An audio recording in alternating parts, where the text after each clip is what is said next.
மூக்குல போச்சு. அச்சோ.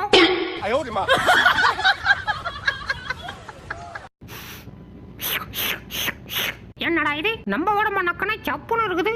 ஆனா ஓனர் உடம்புல உப்பு போட்டு நல்லா சொர்க்கணும் வச்சிருக்காரு. நல்லா இருக்கே, கடிச்சு சாப்பிடணும்.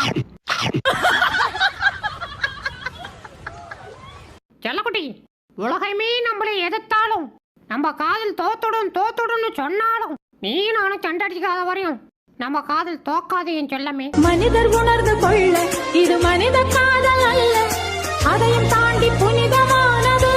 அச்சோ, மாட்டிக்கிட்டேனே. சார் எங்க கிளம்புறீங்க? சேச்சே, நான் எங்கேயும் கிளம்பலவா, சும்மாதான். கைப்புள்ளா இறங்கிடா, இல்லைன்னா அட்டி வீந்துரும். மழைத்துளி மண்ணில் சங்கமம். இப்படியே கொண்டிருந்த ஜன்னி வந்துடும். வந்தா வரட்டும் பரவாயில்லடி. என்னால முடியாது, ஆள முடியா. டேய், ஏன்டா தனியா படுத்திருக்க? வந்து என் கூட போடு. ஒன்னும்